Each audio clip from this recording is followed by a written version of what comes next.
Hi, this is Mrs. Miles. I'm going to be recording one of these per day. I've picked a higher, usually an A-star, A-grade question from the higher paper each day, and I'm going to do a foundation one as well. So this is the higher one. It's come from an Edexcel exam paper at the higher level. It is actually one of the last questions on the paper, which tells you that it's going to be one of the more difficult topics. So this particular one, in case you think you're okay with this and you need to just skip on to something else, is about perpendicular and parallel lines. Remember, the little asterisk by the question tells you that it's going to be particularly looking at the quality of written communication, which doesn't necessarily mean you've got to write it neatly and all the rest of it, but what it does mean is that it must be set out in a logical way. So rather than teaching you a method, I'm going to try and show you how you can do it so that if you get stuck in the exam, you naturally go on to the next bit. So if we take it a step at a time, A is the point with coordinates 1, 3, B is the point with coordinates 4, 1. So there's my X and Y axis, because regardless, I'm not going to draw this all properly with all the scale, but I need to plot these in roughly in the right positions. So A is 1, 3, so start from 0, 0, 1, 3, so there's your point A. And your point B has coordinate 4, negative 1. So I'll go along the corridor to 4, so I'm going to have to go past the 1, so that's why I'm going further, and I'm going to have to go down this time. Now, I'm not saying these are the exact positions, but relatively speaking, they are in the right place. So it says the line L goes through the points A and B. So join them up. Now, is the line with equation, so this one here, perpendicular to the line L? So this here is line L, and I want to know if this one is perpendicular to it. Now, when you get questions like this, okay, we're talking about perpendicular means through this one at a 90-degree angle, not necessarily in the middle, but it has to meet it at a 90-degree angle. The first thing I would always suggest is you're going to need to work out gradients for these sorts of questions. And if I've taught you before, you'll know that that means, that's right, you've got to draw yourself a nice triangle.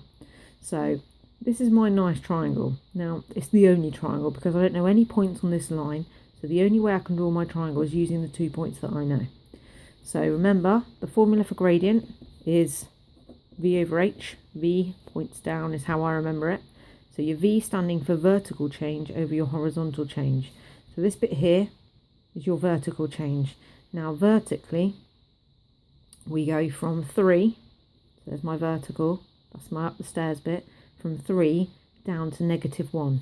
So my vertical change is actually negative 4. Now we'll talk about a different way of doing it in a minute. Now the horizontal change goes from 1 across to 4 across. So my horizontal change has gone from 1 to 4, so it's gone across 3. So the gradient of this line here is negative 4/3. Now the way that some of you do it, well, I know this from peering over your shoulder in lessons, is you do V over H, so you do vertical change is 4, horizontal change is 3, but then you go, oh yeah, right, look at the line, it's going downhill. So what I'll do is I'll put my negative on at the end. Now be careful at what's happening here. The equals is eating the minus sign, so remember your finger space, okay, to make sure that that minus doesn't get lost. So either way, strictly speaking, this is the way that we do it, but if you need to do this bit here, the reason that these are not equivalent, and that shouldn't really be an equal sign, because 4/3 is not equal to minus 4/3. But I know what you're doing, you're saying, right, 4/3, but I've got to put my minus on. Okay, so strictly speaking, that should be a not equal sign. But anyway, we'll move on.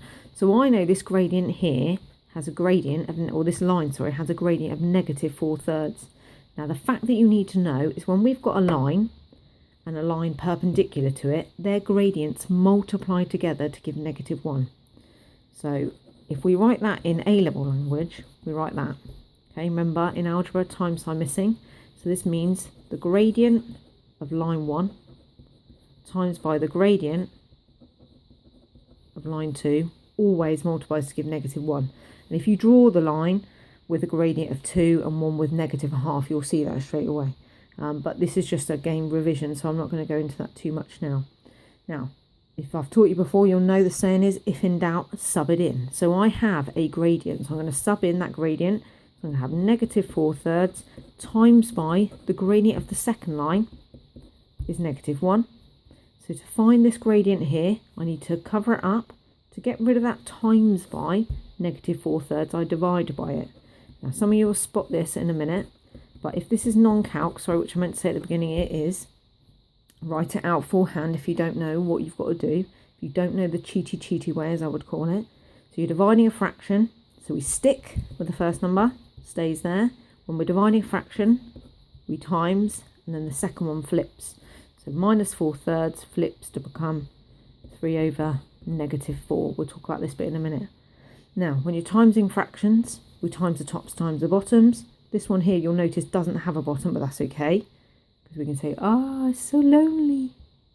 Got to make it a fraction as well. Now, hopefully you'll agree that negative 1 divided by 1 is the same as negative 1. So although I've done this bit here, it looks different, it means exactly the same. Now when I'm multiplying fractions, I times the tops and I times the bottoms. And what happens when we've got a minus divided by a minus, or a minus times by a minus? They cancel out, or becomes a positive. So that's 3/4. Now some of you will see the cheaty way of going straight from here to here. It's what we call the negative reciprocal. You're doing negative 1 over it. What happens is this flips and the sign changes.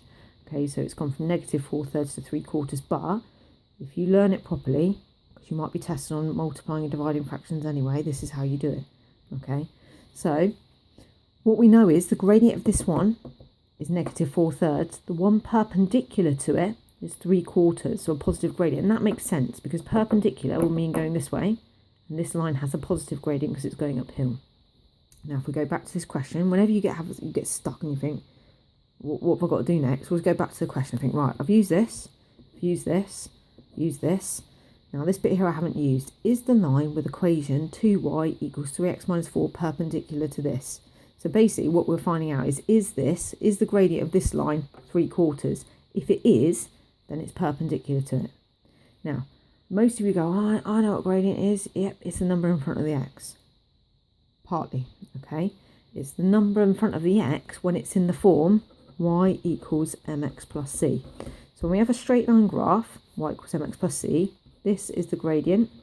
So m is the gradient and c is the y-intercept where it goes through the y-axis.